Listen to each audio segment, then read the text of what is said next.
I just wanted to announce one thing. Early this morning when I was discussing Skeptic Camp and its, what it is and its history, I mentioned Reed, and he is now here. So, yay, Reed!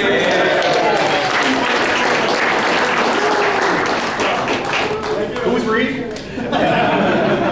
So, yes, when did you start this? Was it 3 years ago? Or? It was August of 2007 when we had our very first event in Denver. It was a crazy experiment that myself, Rich Ludwig, totally skeptic over there, and another person started, and that's where Bryan Baxter were invited to speak, and I was very suspicious because Bryan Baxter, as far as I knew, they were another one of those loopy paranormal groups. And they showed up wearing nothing but black. The Baxters, Ryan still looks exactly the same, which is a compliment. Baxter, you have long, black, goth hair, and it's dark. But yeah, I've been immensely pleased with Bryan Baxter's participation in all the Skeptic Camp events. This is the 7th one we've had in Colorado, and they've spoken at each one of them. With that, Well, now that our egos have been sufficiently boosted,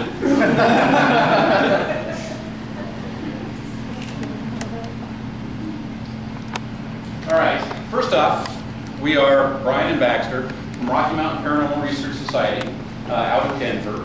And I know the name is a little sketchy there for someone who would be showing up at Skeptic Camp. But we call ourselves paranormal claims investigators. What that means is we investigate people's claims that they make. We don't go out looking for ghosts. And there's a big difference, as you'll see in this investigation. This is a unique investigation. Now, if you can't hear us at any time, just tell Bryan to use a mic. Yeah. Back at you. Do we really have to do this? This is sad. Yes, this is a sad one. Okay, we're going to talk to you about a situation that's going down here in the Springs as we speak. How many people are from Colorado Springs here today? Then we have a request for you once we finish this up. But there's a group here in town, P.U.R.E. Paranormal, who are a science-orientated team. They said it, I didn't. With some really outrageous claims, but one of the things is that they worked closely with the Colorado Springs, Manitou, and Central City cities. They went as far as to claim that they were the official teams for these cities. But a great quote here from the co-founder of the group. When asked, "Are you a skeptic?" she says, "Well, it's safe to say no." But in looking at these claims of them being official paranormal teams, none of these cities have actually heard of them. So it gets even deeper though. Now we're looking at them claiming that they're teaching at CSU. That's what I say. Well, when you look at it a little closer, they say that they've been offered to teach classes at Colorado State University. Well, the following feed said, it's just a gold school class, but it counts. So What that means is they've somehow got permission to get on the campus to do a little ghost tour. But that's them teaching at CSU. So they love to twist the facts there a little bit. But for those of you from Colorado Springs, we have the place that this is happening. This is Evergreen Cemetery, one of the city's oldest cemeteries. In fact, we could walk there in just a couple of minutes. Does anybody have any family or friends buried at Evergreen? You? Okay. Okay. You're going to kind of be special for us. You're going to be our litmus paper for this. Well, basically the problem, Evergreen haunted tours. Basically what they're going to do is walk around and tell spooky stories and try to talk to the dead in your public cemetery. Is this ethical? Maybe not so much. And they're out and out saying the cemetery is haunted. It is. It's a fact.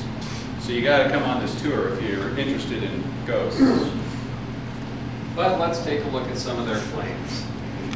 Hopefully we can see these. Can we get you to dim the lights? Kill them. We're good in the dark. Cuter in the dark. That's true. Okay, the first one I'm going to show you here is them using a. How many people have heard of the Frank's box, or the telephone to the dead, or the spirit box, or? Okay, for those of you that haven't, I'm just going to do it really easily. Broken radio, they think talks to dead people. If you want more, ask us later. But in this short clip, and they repeat it a couple of times at the end, the ghost at the cemetery, you gotta remember this is at the cemetery, threatens them with certain death. Can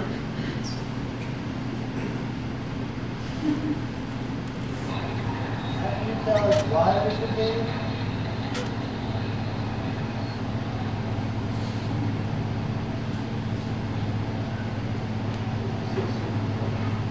Is it that?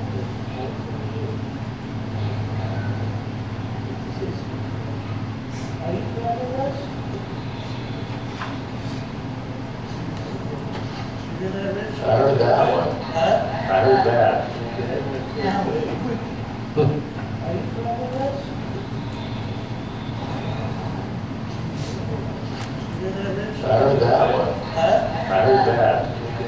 Now, It may have been hard for you guys to hear. But it was even harder for us to But the thing is trust us. Look how we're dressed. We're not going to lie to you. Now, I'll show you some video clips here. This is basically a bunch of best of clips from their cemetery tours. Now, take note that these people are out there sitting on the graves doing this seance. And what they're doing is they're communicating with the dead by talking to their flashlight and hoping it turns on and off.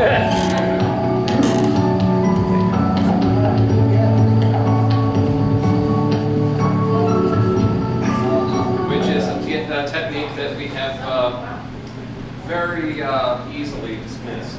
I'm going to skip forward here because we're going to look closer at one of the planes here. Black shadow.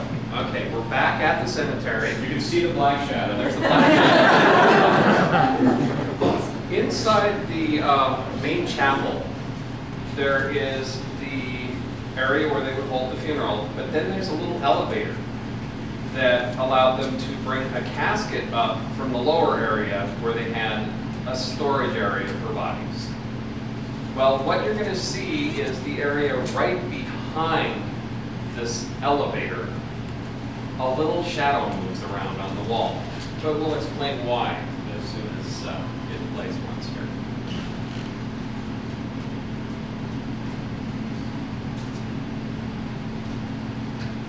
I'll lighten it up a little too. It's right here.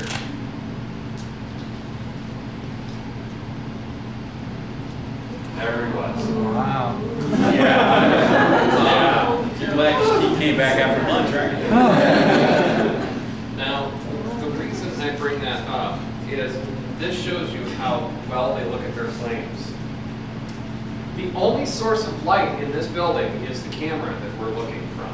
It's an infrared camera. The team is situated over on this side by a window. They are spending their entire time looking out this window to see what caused this.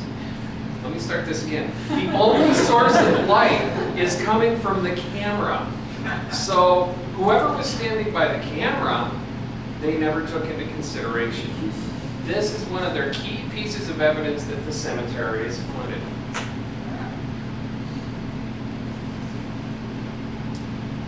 But we'll bring up a little history. Or so we say.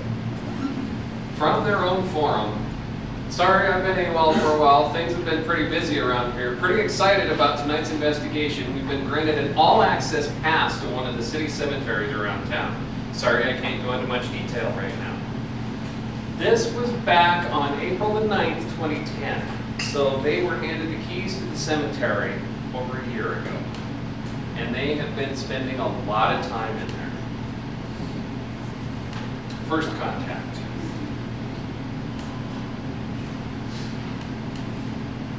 Now, we received an email from a woman who was very concerned about this. And she had actually contacted the Benevolent Society, who basically runs the cemetery. And when she contacted them, you know, because we're like, well, don't talk to us, talk to the Benevolent Society. So she emails them, and they're like, that's great. Can we have you come talk to us, and we'll go over everything and try to sort this out? She kind of panicked a little bit.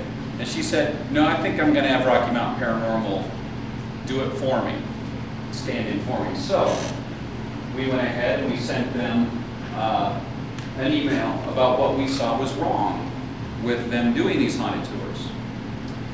At that point, the Benevolent Society decided that they would go over some of the concerns that they had with this actually going on in the cemetery. Lots of vandalism has happened in the past, as well as a lot of current things going on. Historical information being twisted all over the place.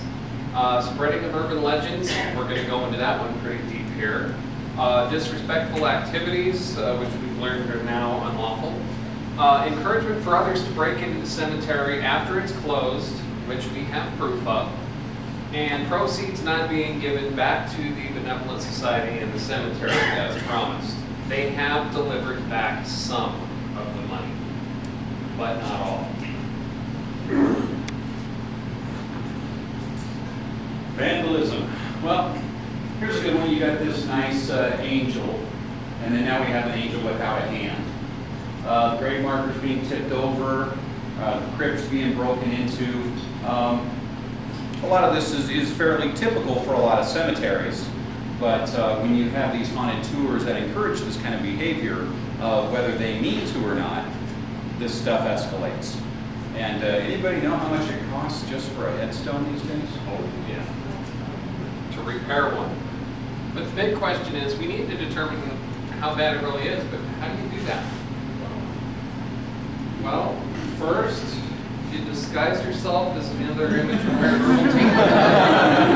And then you send them an email saying, we want to pay in cash, is that okay? Because, well, A, all of our PayPal accounts are associated with our real email addresses, and we don't want that happening. But also, it would be interesting to see if a bunch of people show up with cash if they actually report it. No paper trail, will they do it? Now, when you go to start the tour, they make you sign a release. You saw the video before where the ghost threatened them with certain death. Well, luckily they have a release, so they can't be held responsible. They're dangerous and inherited investigating the paranormal. Mortal or serious personal, spiritual, and mental injuries. Assume full responsibility for the risk of personal, spiritual, mental injury, death, and property damage. So you have to sign this before you can go on the tour. Now, that's one of the concerns that the Benevolent Society had, was that they would ID them when they had to sign the releases. That was also one of our concerns. Strangely enough, they never ID'd us. They just let us sign it and assume that we signed it as we actually are. But let's look at a little background research here. On their website, they claim, we are a licensed and insured paranormal group and registered with the state of Colorado as a nonprofit organization. And they are. They check a little box on their business license that says nonprofit. They're not 501c3, they're not registered with the IRS. It's a very low-level nonprofit. But if you look a little closer at their website, 100% of the proceeds go towards a nonprofit group. Or in other words, we're donating it to ourselves. Now, they often donate to other nonprofit organizations, but we haven't found a record of it yet, other than pass it through a little money to the Benevolent Society. Yes, so 100% of all proceeds go towards a nonprofit group. All proceeds go to the community, paranormal research, and to ensure that they can better assist others. I don't know where these proceeds go from this long paragraph. Any of you? Got any idea, other than the fact that they can cover themselves when they keep it? Well, we've got lots of late breaking news in this. So, licensed and insured. Well, from the Colorado Secretary of State's Business Division, as of the 25th, 2 days ago, their business license was delinquent. So if they do have insurance, which I guess somebody has seen it for at one point, how many people think an insurance company is going to cover a business that doesn't have a business license? Insurance companies try anything they can not to pay. That's a wonderful out. But wait, we have news. As of yesterday, they have refiled.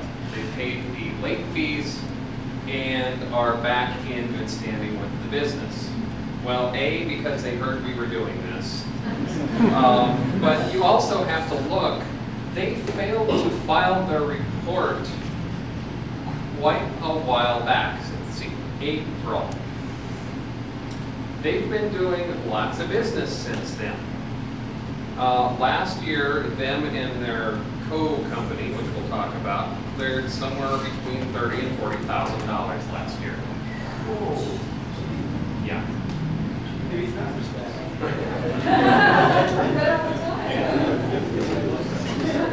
So we do have the group, and that's the primary group. Yeah. Originally, there was another group called RIP that this group split off from. Now, there's another group that is going to split off from these guys. They're all using the same business model, and that is Colorado Parattack. Doesn't that sound like they've really got their crap together? So yeah, creators of the Ghost Lags.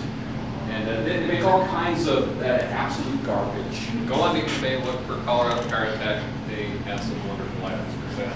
When they say prototype devices, that means none of this crap works. Which is a good segue here, but they do use science, just ask them. State-of-the-art equipment to gather the evidence, and the equipment that they have, I'm telling you, is some of the best you can buy. They have such items as the ghost meter, the K2 meter, the spirit box, that's what threatened them. The Maglite flashlight, because those talk to dead people. See what this is right here? We call that a shack hack because that was a radio you could buy, a Radio Shack. It was just a FM radio. So what they do is they throw it on the ground, stomp on it, break it. Now it's a ghost box. What it does is they clip a little transistor in there so it doesn't lock on any station. It just goes back and forth across all the stations. So you get a bunch of noise with an occasional word from radio stations, I suppose. That was crazy talk, it's ghosts. And that's one of their scientific devices. Now, We all know how scientific a Maglite is. yes it is. Well, the tour begins. So first, their fearless leader has to make sure that she once again reassures everybody that this money isn't going to them. Well, we're just glad that you guys are here. Thanks a lot for coming out and supporting us. All the money that you guys have donated and brought in, P.U.R.E. Paranormal is not making anything off of it. All of it goes towards the cemetery, the Benevolent Society, and the Restoration Society. So just let you guys know that. And you'll notice that they were actually using like the little dolly to move the caskets around and move their equipment. They were very nice in using whatever they could find. The next clip here, how many people know what an electromagnetic field is? You're doing better than their tech guy. First he says it's an EVP meter, which I don't have a clue. But I'm going to let him blather on for about 20 seconds here and explain how a natural EMF meter works. And since you know a lot, this will be really good. Traffic meter. The advantage of the traffic meter is this is the one of the few EVP meters or EMF meters that does pick up all three segments of the electromagnetic field. Picks up magnetic, radio, and electric. And the nice thing about these is the sums all three together. So there's much more likelihood of picking up something natural. Now this one in particular, the EM, does not pick up magnetic electrons. It only responds to low frequency electrons that are natural. Bodies, other things, So the traffic meter is designed to fill in the gap where the standard EMF meter don't. It also picks up in 3 axes. Most traditional EMF meters actually only pick up in one direction. So there's another good thing to know your equipment when you're doing this kind of thing. You're walking around and all of a sudden you get a beep. Ooh, I got a hit. Where is it? Right here. Not necessarily. You have to know where the sensors are on these things. These in particular, it's on top of the pump. So really, when you do this, it's not over there, it's down there or over there. So these here shoot out the front. Which is where they're in front. And the trichometer, that's a single axis. Nice thing about the trichometer is it picks up forward. So it up and down. So Which has 3 axes. Problem with that, though, again, you're getting hit. Where should you come from? You don't know. So, but it does have benches, it does pick up from a wider field. And you got all these things going on, just get close to it so you can find out. So if you're walking around and you get hit with one of those, you always know where it's coming from. It's you. That's what those things read. It'll read that you're carrying it around when you shouldn't be. Now, another note here is something that really kind of twisted the Benevolent Society was the fact that on both sides of this chapel, they had lots of candles burning. This thing's over 100 years old. They don't allow open flames in there. So, once again, something very bad. But you've seen their tech guy talk. What happens if you ask somebody that's not their tech guy about their equipment? Well, first she begs for him to come back, which happens, but you'll see. What's up with the K2 here? Got little switches there. What do the switches do? Well, you can either have it just powered, you can either have it on without sound or you can have it with sound. So you have them both up and, Oh, so okay. yeah, we get sound and lights. Gotcha. I don't know if they Apparently. And if you shake them though. Do you want to do this here? No, you're fine. What does it do? It's the EMF detector that we explained earlier, the electromagnetic field. So it's like that? It's like that, except for this one goes up to, I believe, 5,000, but this one goes up to 20,000. Okay. So, Is this more sensitive to 5,000 than that? actually, we've had it respond differently with this one versus that one as well. So, You just never know. yeah, well, I mean, so this one just picks up on different variations, but this one, it answers yes or no questions much better than this one. This one, it lets us know that it's here. But that one, we've actually had it like beep once for yes and twice for Well, no. this measures milligauss? Yes. What's milligauss? It's the electromagnetic field. It's how high the, which would be better is, I do understand, but. So it's the milligauss meter. It is the EMF. It's how high the electromagnetic field coming in actually is. I remember I'm in an idiot physics, right now, because I am. big anti-gravity generators, I thought the Gauss was like how dense the electrons were. And it may be, Richard B. much better. Richard B. much better than me, as far as the Gauss and all that. If you want specifics, they got I have on the team to turn to. So we all have our different strengths, and that happens to be this. By the way, with the team, For measuring EMFs. You cannot measure it in milligauss or teslas. Most Gotcha. So it's strength? It's basically a unit of measure for it. It's like inches, feet, whatever. It just measures, yeah, basically. The intensity of the field?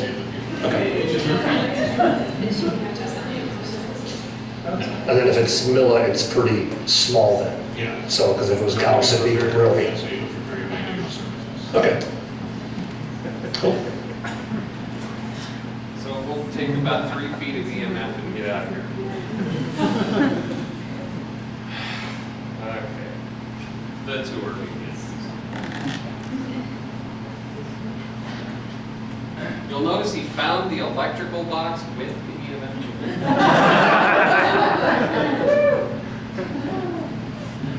So, well, the thing is, I was fairly intelligent about this whole undercover investigation. We had Rick over here, we had Stu, we had Dr. Karen Stolzman, who did that great talk earlier, and we have Logan here, who did that wonderful talk earlier as well. and Bryan, they all went in. I sat in the car and claimed that my feet hurt. And I watched movies while they all went in and did this. And that's why you're doing the lecture. That's why So you're I'm talking standing about up here going, And yeah, this is great fun. But what do you want to say about this? Well, it's interesting. This door is claimed to open and close on its own. There's a vortex at the bottom of the stairway, so you got to be careful of that. But they just go on and on about all of these stories down where they used to store the bodies. Well, when the ground was too cold to dig in, that's the whole story. Now, at this point, we go out to the cemetery. Their historian, he's reading from 3x5 cards. He has a book with him on the history of the cemetery, which those 3x5 cards were being written as the rest of the class was going on. So their historian really wasn't too hip on the history.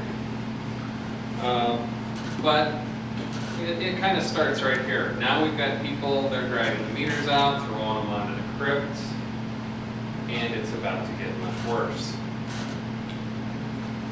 Okay, mid-tour, here we are outside of one of the crypts. Now, one thing I want everybody to think, when you see something like this going on, what would you think if this was your grandmother's gravesite or your grandfather's gravesite, and you found somebody doing this? Hello? Can you hear me?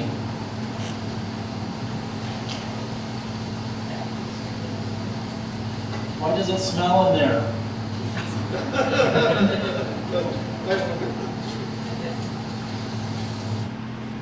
really want to stress, this has nothing to do with religious beliefs or whether or not the spirits of your ancestors are in the cemetery. Let's just be honest. If you have somebody buried in a cemetery, on top of the financial burden that it created, you also kind of bury the memories there. That's a place you can go to and visit to kind of feel a little closer to those memories. You know, this is nothing about actual spirits that they're not letting rest in peace. We want to get across, this is about disrespect. You know, if you had a child that died, that was in this cemetery, and then you've got a bunch of these jackass ghost hunters out there hunting, you know, that's just really offensive. And that's more than anything what we want to get across with this. Well, you can see here, while giving the tour, not only standing on the grave, but standing on the headstones.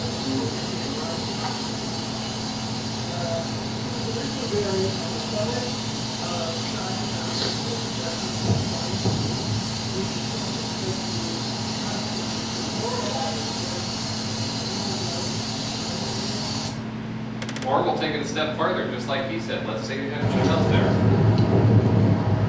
What do you do when you go by in the middle of the night and you see somebody out there with a flashlight at your child's grave like this? And not just playing with the headstone, but going down and rifling through stuff on the grave. And you know what's become popular with this? A lot of people like to leave toys or treasured items by the child at the grave. We've actually had ghost hunters go in, steal those items, and then sell them on eBay as haunted items. So, remember we were talking about the urban legends that the Benevolent Society was concerned about? One of them was the witches.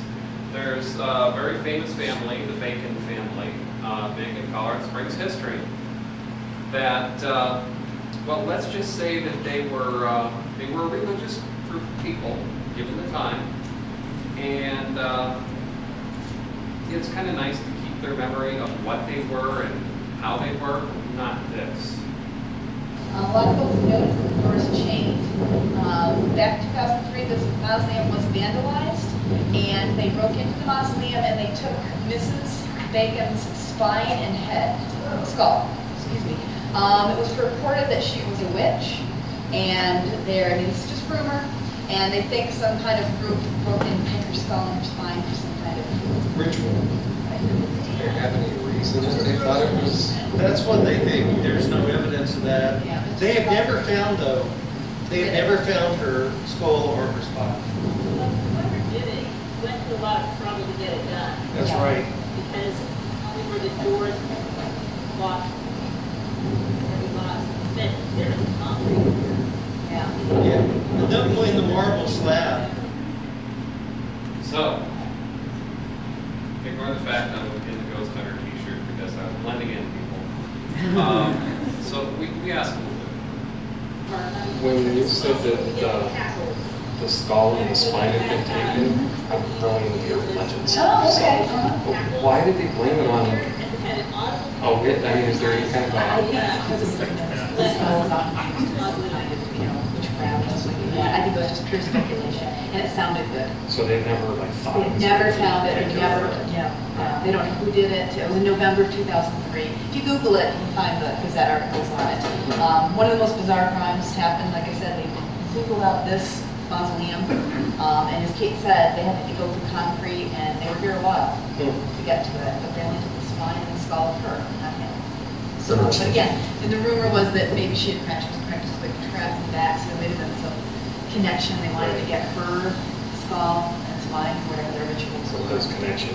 Exactly, but again, it's an urban legend. Really And don't know. everything written about her during her life was positive. It sounded like she was a very average Victorian woman. She was headed to Churchgoer. Yeah, I mean, they're, so. Now, they did go on to tell us that across from this area, there's a Jewish section, and the headstones are these big marble balls. And they said the witches like to sneak in here and bury their bodies underneath there because of the energy. So these witch stories are pretty deep here. Well, the problem is with the Bacon story, is there was a Mary Bacon that was accused of being a witch back in the Salem witch trials. And it was a very famous case. And they basically just transported that legend onto this Mary Bacon. More good research at work. Very good research. Let's look at some more fun research going on here. This is the bacon crack. Right there. That scared the crap out.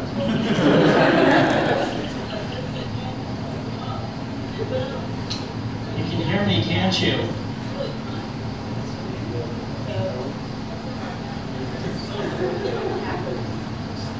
I know you can hear me.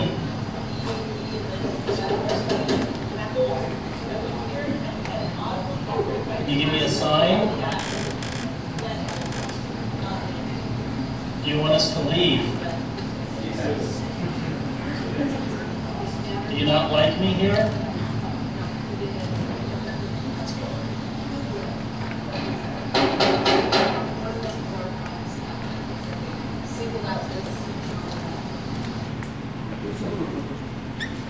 All right, we're gonna play a little audio here. It's kind of sketchy for you to be able to hear, so there's a little translation at the bottom just in case.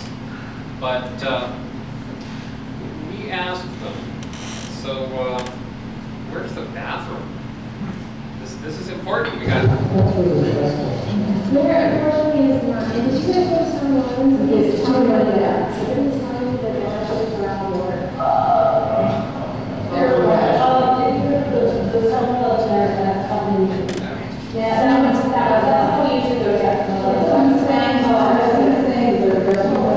no, what do you do that?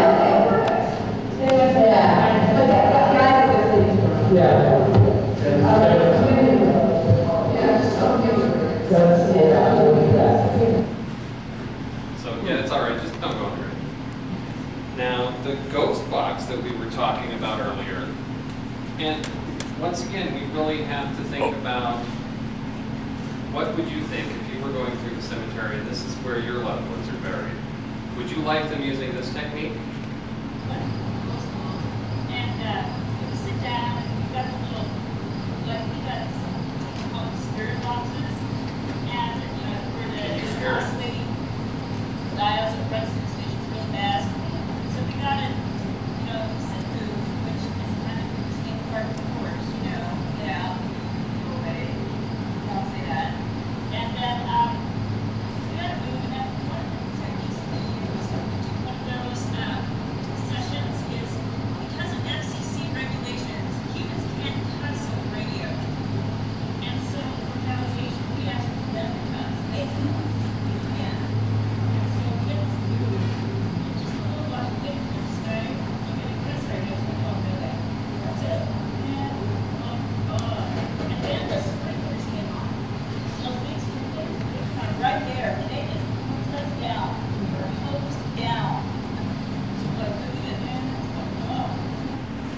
Were you able to kind of get the gist of that? Because of FCC regulations, human beings can't cuss on the air. I guess dogs can. But they confirm it by saying, if you're there, cuss. How many of you know about audio pareidolia? Okay, so need I say more? You're going to hear whatever you're expecting to hear. Well, and now on their little forum they have, we've got people that went with their own ghost boxes, and now they're talking about what responses they got. I'm going to be nice and skip past this because of the time and the fact that it says nothing. I'll just let you know that right off the top. But they ask it to cuss, and of course it does. And then they ask how many of you are there, and of course it tells them, which it really doesn't. But we sent a report off to the Benevolent Society. And it was bigger than that. We didn't give them a laminated card. Actually, it was a lot smaller. It was like this big. Well, yeah, if you're looking at that as regular. But we hand-delivered this thing, brought it down, sat down and explained it. They said, we really need to get this to the city cemetery manager because he's the one that's in charge of all of these decisions. We help clean it up, we help restore things, but he's the deciding factor. We never heard anything. So we decided to contact him directly, which we did, and wrote him a nice little letter, basically the same one that we wrote to the Benevolent Society initially, but also excluding the problems, or including the problems with the tour. And we gave him 2 weeks to let us know what the decision was. Mostly because we were in a hurry to talk about this at Skeptic at the time was getting short.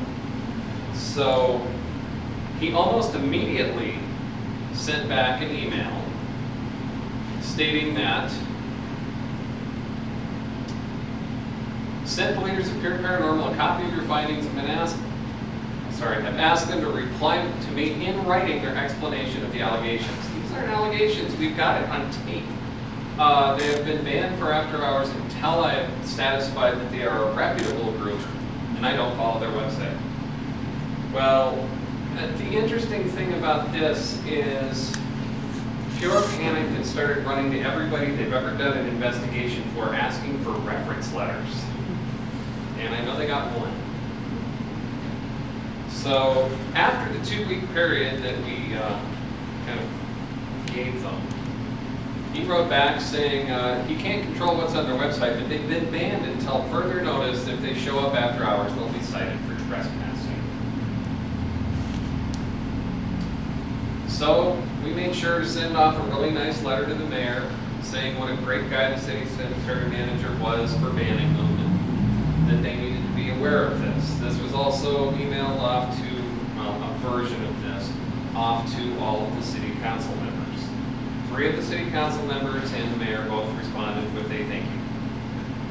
So at least they know about it. But are they really banned is the question. On their website now. Yeah, they've gotten clever. Since they know that we're on their trail and we're watching every move they make, they've decided to make everything they do secret until you've signed up and paid. Then they'll reveal where they're going to be next. So anybody here in Colorado Springs that would like to do a little extra sting on them, you know exactly how to do it now. Now, we were talking about their tech guy. He's the one that was being begged for when asked about what Milligos was, what EMF is. Well, very recently, the group has yet split one more time. So what we have now is Colorado Paratech has become its own nasty little entity. But if you read their statements, it's the same thing. Non-profit organization. The only difference is they use state-of-the-art equipment and proven scientific methods. Now the big question is, does it really matter? You'll listen to this. This is a video posted on YouTube, and the first thing you're going to hear is the date this was recorded. Cemetery, August 14th, 2009. August 14th,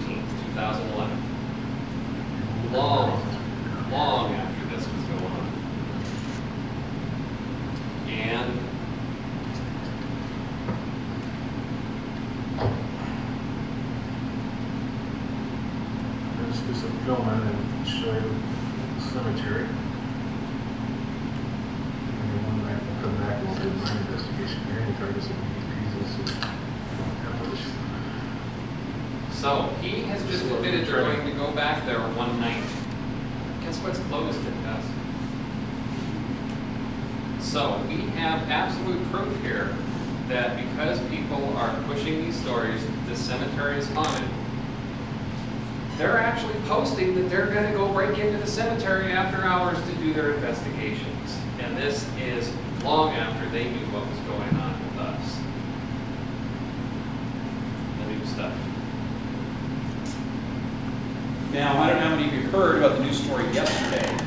There was a gentleman in Clifton, Colorado, that was fired from his job because he was doing a bit of air guitar to try to win concert tickets from a radio station.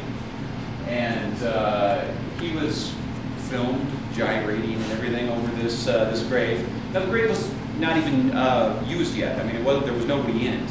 Just a liner. It was just a liner at this point. He was fired, and he is now facing charges of desecration of venerated objects. So there wasn't even anybody in the grave.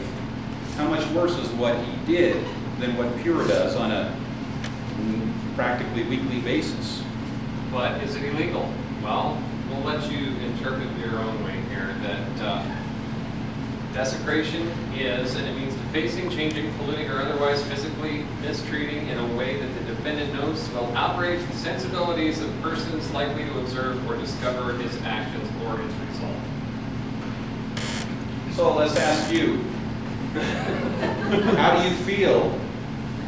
How do you feel about this? How do you feel about what happened in this cemetery if it had been at your loved one's grave? Is there any emotion that comes up at all? It's really.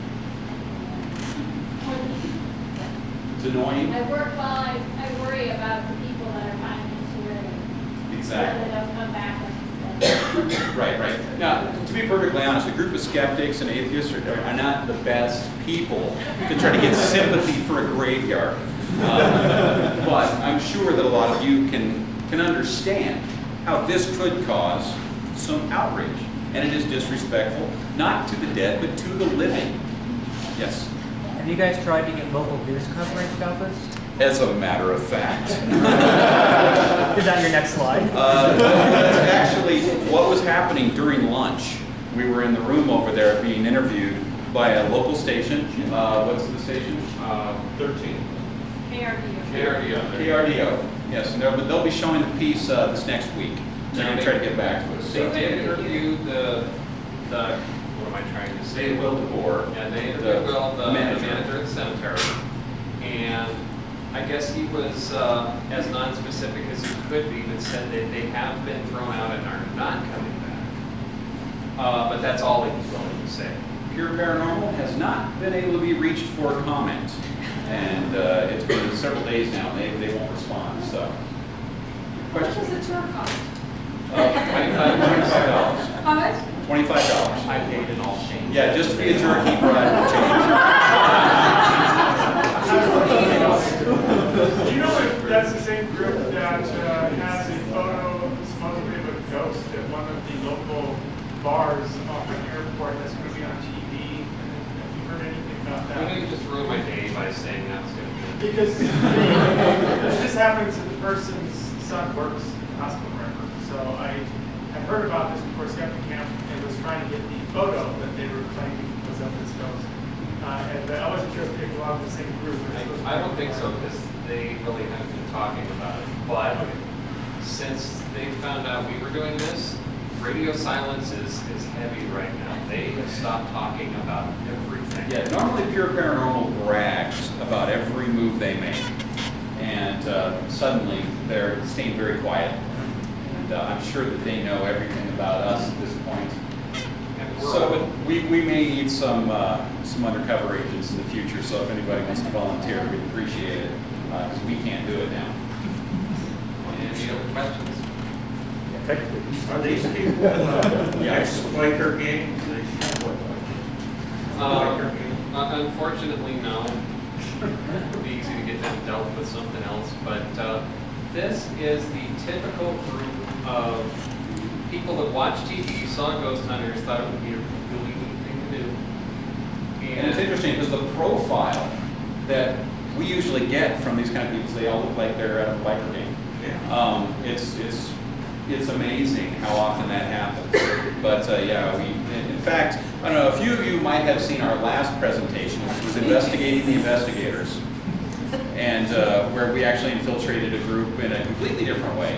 And we kind of called it kind of gorillas in the mist. But the leader of the group really looked like a gorilla, except with a lot of tattoos. Yeah, it was a Harley t-shirt. So yeah, I had asked him at one point, have you ever been to prison? And I was going to make a comparison for him. So I asked him, have you ever been to prison? And he's like, yep. And I was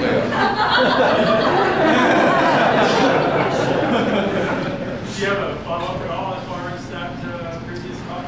We're kind of constantly following up. He is just, I don't know if Dr. Levy is still in here or not. Looks like he snuck out. Okay. Yeah, everybody is fine. Nobody's killed themselves or anything like that. But for those of you that don't know, basically what we did is we set up this scenario with Rich Orman back here. We used his house as the haunted house because we were pretty sure it wasn't haunted. So that was the haunted house.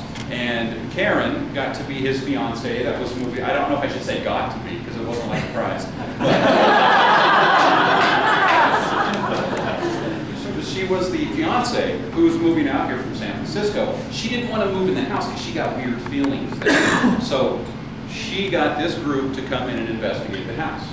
And we sat upstairs with video cameras. We were in the same house with them, and they didn't know it as they came in to investigate. It was ridiculous. But after they discovered that this was the most, and we didn't set anything up.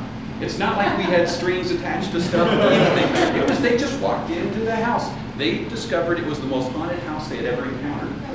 And they needed to call in extra help because they needed to cleanse this house. So who did they call? Us. So then we had to make up a fake ritual because we didn't want to just get one off the internet or something, because then they could say, well, even though you didn't believe, you said the right words, so it actually worked.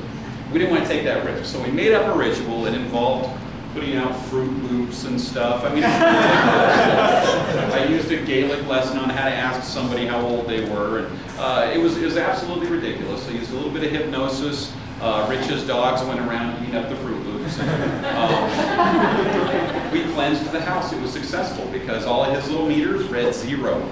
When before they were off the charts reading 666 and everything. So, unfortunately, in the process, the leader of this group was possessed by a demon. But if you're going to play the game, you better be prepared to get tackled. So that's all's well that ends well with that. We've been monitoring his activities to make sure that there's no lasting psychological damage that we may have inadvertently caused. Well, he does have a pet ghost now. Apparently one followed him home from one of their later investigations, and now they take it with them everywhere. Is his name Slimer? Yeah. So that was a very interesting one. But yeah, we've been keeping an eye on it, and we've been trying to sort of infiltrate his barricaded mind with some critical thinking, and it's been very difficult trying to get him to change his perspective on things. He's kind of in it. But the main reason we did it was not to change him, but to alert the general public the dangers of inviting these people into your home. Because these people aren't going to be changed. This is what they do. This is what they believe. You're not going to change a hardcore atheist any more than you're going to change a hardcore Christian.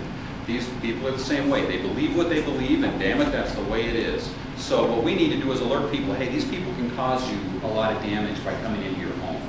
And that's our main message with that. Just like people like this, they're educating everybody on their tours to come out and disturb things and cause vandalism and disrespect things, along with teaching them to go into people's homes as well.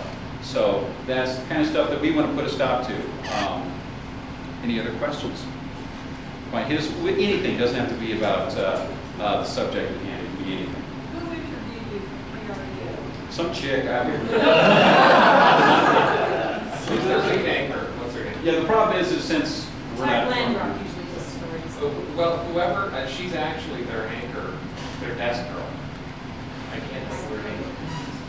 Desk girl doesn't sound. She's the woman behind the counter. I don't know what her name is, but she's there. She was very good. Yeah, she's really good. Yeah, she was very good. I can tell you that much. Yes.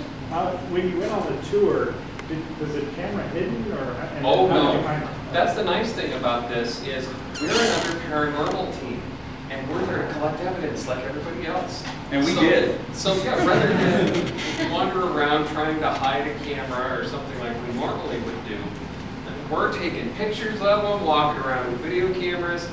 They're too stupid to realize we're not doing anything to taking pictures of them. Asking stupid questions that they're answering very stupidly.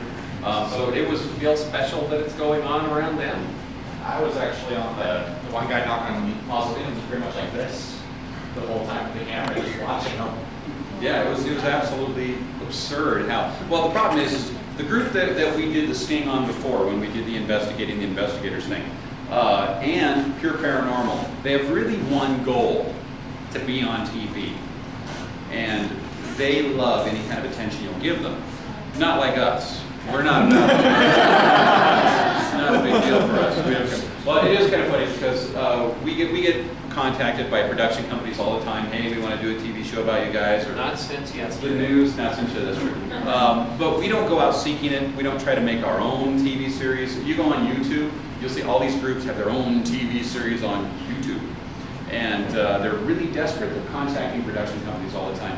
We don't really care. We've turned down more production companies than we care to even mention, but we just enjoy making a big joke out of the whole thing. You know, in a sense, except for these kind of things, then we get pretty offended. Yes? I'm very curious as to why they chose you guys to come in for the expert help, because, I mean... We decided before this that we weren't going to answer any of your questions. Okay. Okay, let me see if I can answer this. This is interesting. There's one long sentence for this. Before we picked them, because we were looking at all sorts of different groups, we got an email from them, which I never responded to because I don't want to deal with people like that most of the time, saying, we see that you've been to the Melting Pot in Littleton, which we have been, and we've kind of been kicked out because we said that they didn't have ghosts. Well, see, you know, we always, like, anytime we do public speaking that's not in front of skeptics, we always say, now, we're not saying that ghosts don't exist. We can't say that a place isn't haunted. And then we say, except for the Melting Pot. Except for the Melting So they've kicked us out. They have points back. Yeah, well, he contacted us because he had all of these great EVPs that he got there. He wanted us to listen to them and tell them they were cool. And I didn't. But apparently we were the only group that had any kind of contact with them. I don't know why. So when you do it, you guys have a reputation, obviously. What's that? For years, you guys have a reputation. We do, but if you look up ghost hunting or paranormal in Colorado, we're one of the first ones that comes up on Google.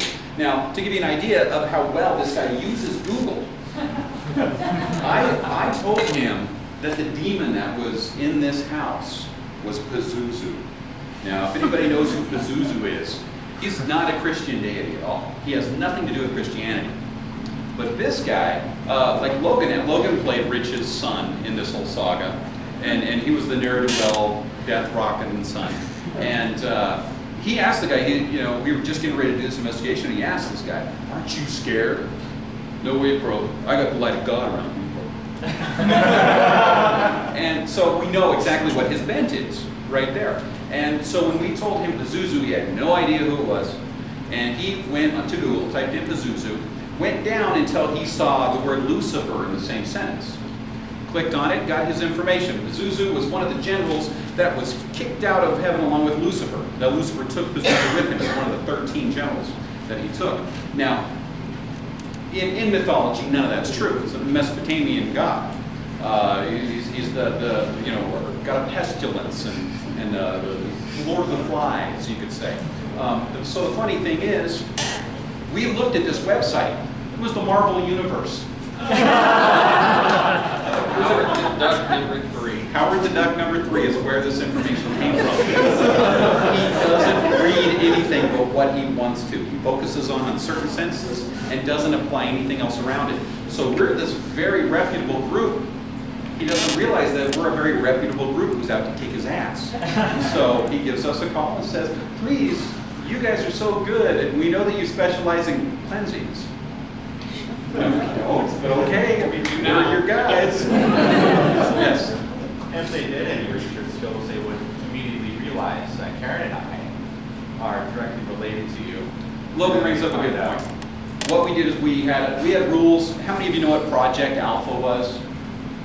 Okay, quite a few. It was kind of a skeptical scam, I guess you could say, where Banachek and another gentleman by the name of Mike Edwards and James Randi fooled a bunch of scientists into believing that they had real psychic powers and they could bend metal, all that kind of stuff. Well, they had certain rules that we applied. And that's if anybody in this came up and said, is this a fraud? We were to say yes.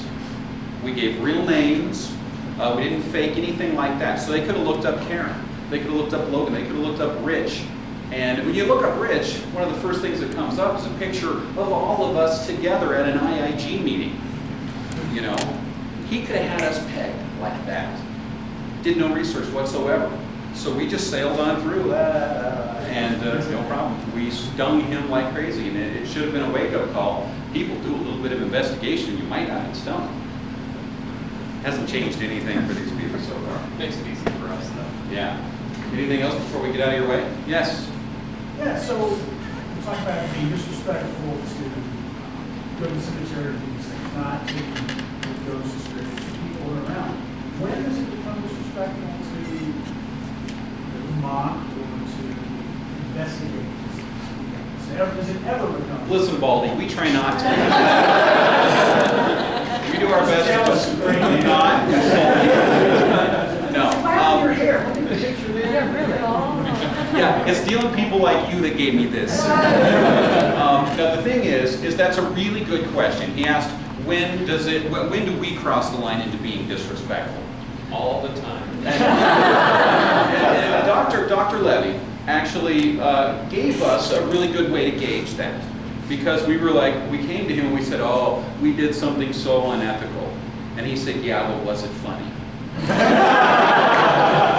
Does the funny outweigh the unethical part? So if we stick to that, we seem like we're doing okay. So, but we rely on you people to keep us in check. So we got to thank you for that. That's why we come up here and stand in front of you to help keep us on the straight and narrow. Because to be honest, without the help of Rich and Karen, we probably wouldn't have gone to talk to Dr. Levy about the possibility that we could be psychologically hurting this guy by convincing him he just got possessed by a demon. We thought he was a drama queen and we weren't gonna, you know, but because we've got good skeptics that we like to keep around us, that helps us keep from going too far. And so you guys really appreciate your skeptical friends because they're liable to save you from doing something really stupid.